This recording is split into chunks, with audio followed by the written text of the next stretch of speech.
Center for Home Food Preservation recommends, what other extension entities recommend for different types of products. You might not find everything.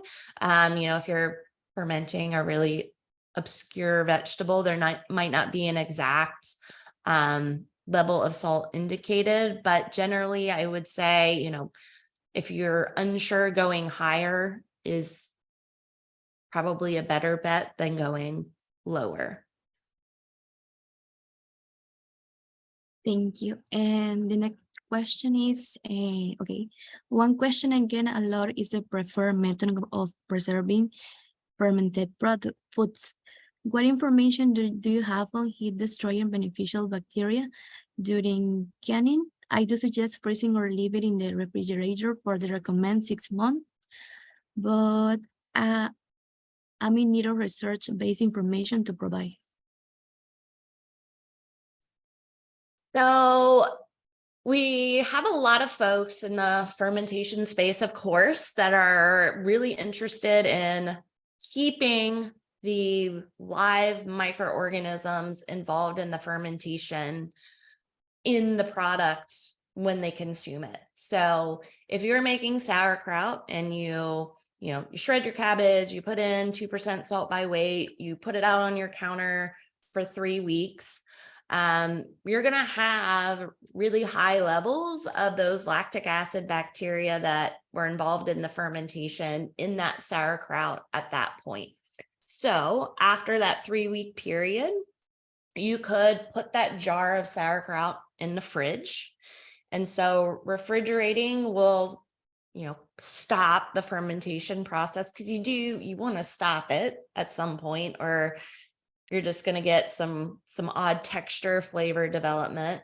So you could put that fermented sauerkraut in the fridge. Those microorganisms involved in the fermentation are going to still be there when you pull it out of the fridge and eat it. They will, of course, decline a bit over time. But if you go in the grocery store, if you go in the refrigerated section, you're going to see sauerkraut now in, jars and packages. You're going to see fermented pickles.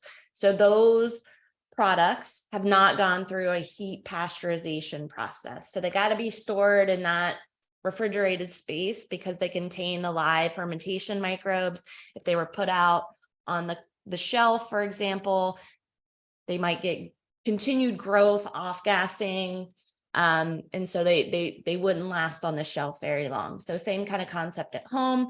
If you don't want to thermally process your fermented foods, pop them in the fridge, keep them up to 6 months. You could keep them longer, but probably the level of beneficials or the level of fermentation microorganisms would start dropping off after 6 months. If you wanted to store at room temperature, then you would want to thermally process or can the fermented products. So there are processes for doing that available at the National Center for Home Food Preservation. Most of the extension resources on fermentation have a canning process.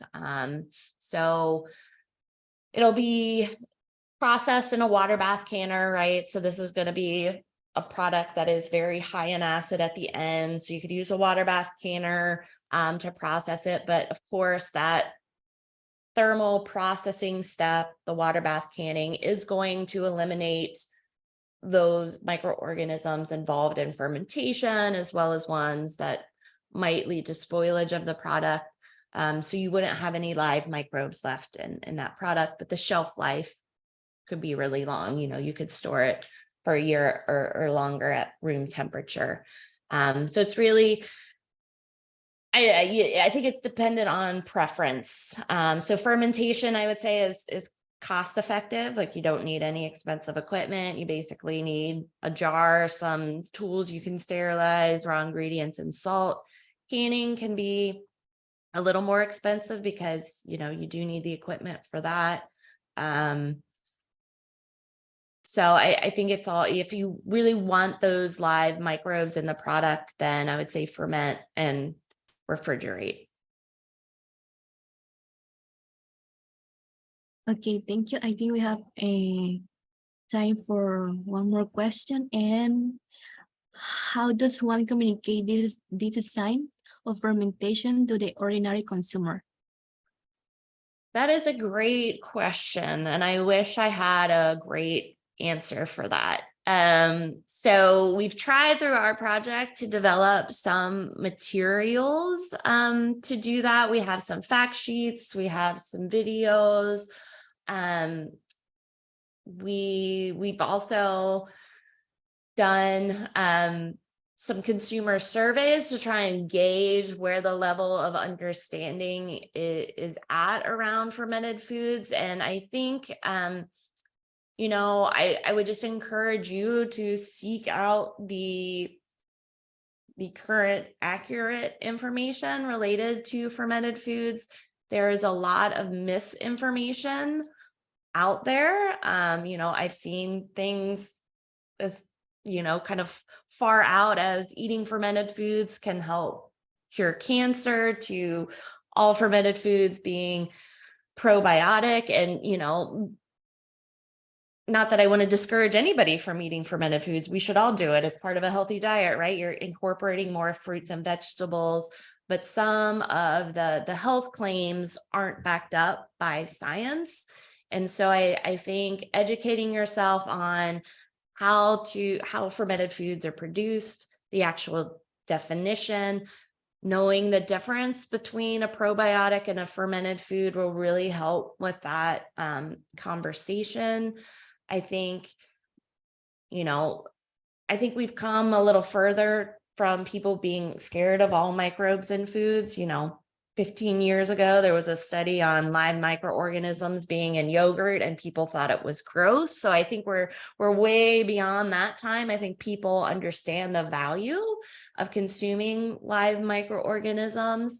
But I think just communicating what a fermented food is, what are the benefits of eating them, you know, and kind of knowing what are and what are not really associated health benefits isn't important, so people don't have a false sense of, you know, what consumption can do.